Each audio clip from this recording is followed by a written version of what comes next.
In the First World War, artillery became the battlefield's biggest killer, but the men behind the guns paid for that power too.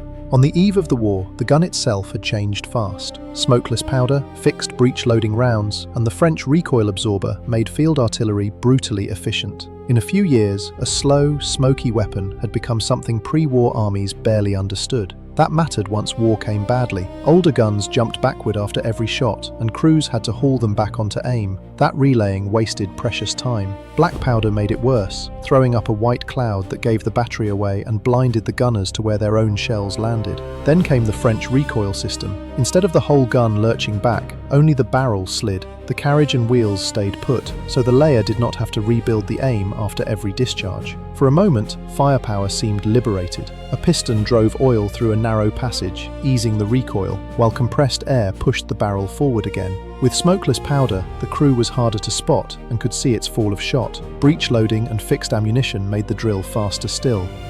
A trained detachment might briefly fire up to 20 rounds a minute, not 2 or 3. Yet armies still treated artillery as a servant of infantry and cavalry. Light horse-drawn field guns were meant to hit visible troops with shrapnel, firing flat and using only about half their range. That assumption collapsed once targets vanished behind earthworks. Direct-fire guns could batter what their crews could see, but not men buried in trenches. The weapon built for that problem was the howitzer, a shorter barrel, a slower shell, and a high arc. Its round climbed, then dropped sharply behind cover, exactly where a defender hoped the parapet would save him. The killing zone had moved behind the visible line. A more secret monster was waiting as well. But first came the workhorse of the armies, the quick-firing field gun. Its usual ammunition was shrapnel, timed to burst above open ground and scatter fragments and hundreds of metal balls into exposed troops. High-explosive shells existed too. They could hurt lighter fortifications and hard targets, but before the war, they drew far less attention. So artillery, like the machine gun, had leapt ahead technically, without being tested on this scale. Armies marched into the new war with old habits, almost Napoleonic in spirit. The bill came fast. At first, guns were usually pulled by 6 horses, with crews of 6 to 10 men. They raced up, unhitched, sent the teams back, and laid the piece. Speed no longer guaranteed survival near the front anymore. Across the field, the enemy had modern guns and machine guns of his own, already dug in. The method broke the moment it met prepared defences. When British batteries pushed against German lines with enemy guns hidden behind them, the result was a slaughter of men and horses, and guns left helpless out in the open. Every army tried versions of the same frontal gamble early on. It failed again and again. Then came the race to slip around the flank, until geography ran out at the North Sea and the Swiss border. The Western Front hardened into trenches and barbed wire. The battlefield had stopped moving, but the guns had not really stopped at all. For artillery crews, the worst part of the war was only beginning. And remember that secret weapon? It was built for forts. Fortresses had been designed to survive the guns everyone expected, especially the lighter field pieces. The heaviest weapons of the day were around 200 millimeters, and some concrete walls reached 4 meters thick. Germany answered with a 420mm howitzer nicknamed Big Bertha. It weighed about 40 tons and fired an 800-kilogram shell with a delayed fuse, so the charge detonated after biting into the concrete. Tractors hauled it forward, crews assembled it near the target, and then the shell did its work. Forts, once treated as almost untouchable, were smashed early in the war. The fortress age was effectively over. Germany was not alone in that heavy work. The Austro-Hungarians also supplied their Skoda 305mm mortars to batter the forts. By then, the lesson was plain. Early war artillery had beaten both fixed defences and infantry caught in the open. That fact pushed armies toward the trench deadlock, where guns became the central weapon. Once everyone was buried, crews mostly fired indirectly. Their targets sat beyond ridges or folds in the ground, out of sight of the men pulling the lanyard. From there, the work settled into something grimly repetitive, almost like a factory shift. Calculations were rough, so batteries fired ranging shots first. They had only an approximate idea where the shells would fall, and if they guessed wrong, they preferred long rather than short, because short rounds could land on their own troops. That still happened far too often. Somewhere forward, an artillery observer watched with a telephone. When shellfire cut the wires, as it constantly did, messages had to move by runners or pigeons. He reported the fall of shot and called corrections back to the guns. But the armies had marched in with small shell stocks, roughly 1,000 rounds per gun, thought enough for a 6-month war. Most were shrapnel. Within 2 months, shortages hit everyone. Shrapnel did little against men in trenches and dugouts, and it was poor at cutting wire. So shell production took priority, and with so many men fighting, women stepped into production. Factories kept running around the clock, and quite a few workers never made it home from accidents on the floor. Then the shells themselves started to change. Smoke shells were used to hide movement and blind enemy observers. Star shells came down under tiny parachutes, throwing magnesium light across no man's land at night. And the worst of them were gas shells. You'll hear what they did to the human body and why they disappeared. First though, here's what a so-called good day looked like for an artillery crew. They had to set the gun in place, and that sounds simple until you remember the mud and the broken ground. Once the gun was ready, the firing began. They could fire 800 to 1,000 shells a day, even under ordinary conditions, and each one could weigh anywhere from 18 to 200 pounds, depending on the caliber. So every crew had serious weight moving through its hands. Then there was deafness. There was no real hearing protection, so men stuffed whatever they could into their ears, and many came out of the war with some degree of hearing loss. The guns themselves were ticking bombs, because at any moment a shell could go premature, meaning it detonated while still inside the barrel. That problem showed up early, when the shell crisis hit, and every army started turning out shells with poor quality control and whatever materials it could get its hands on. Add the wear from guns firing far more rounds than they were ever built for, and the result was ugly. The gun could blow itself apart and kill everyone around it.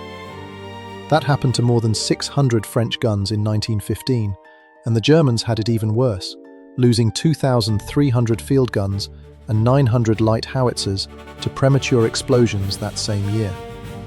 For context, that was about as many pieces as enemy fire knocked out too. Before gas shells, armies tried sending toxic gas from cylinders and letting the wind carry it forward, but that was a gamble. Wind changes have a nasty habit of going the wrong way, and once that happened more than once, artillery crews had another problem on their hands, because more shell types were now packed with different substances inside. Those substances could burn the lungs from the inside once inhaled, which led to swelling and a build-up of fluid, and that meant drowning. Then came mustard gas, introduced by the Germans. It was a blister agent. It tore the skin up in painful blisters and was meant to maim, not kill. We have a video on chemical weapons on the channel if you want to chase that thread.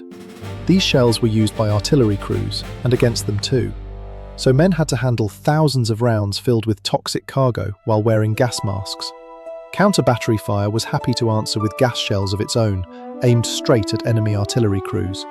And if a stockpile of gas shells took a hit from enemy guns, the fallout could be brutal. The other victims around the guns were the horses. Field artillery ran on horsepower, literally, with 6 to 12 horses around each gun. Over the course of the war, millions of horses, mules and donkeys were used, and they took a beating. The batteries themselves were prime targets, in fact, top priority targets, because whoever silenced the enemy guns got a huge edge. That was counter-battery fire, artillery duels, with each side trying to land shells on the other batteries before the other side did the same to them. By 1917, crews had worked out 2 ways to find the enemy guns. One was flash spotting. Observers in different places took compass bearings on the muzzle flash, and where those lines crossed on a map, there was the battery, more or less.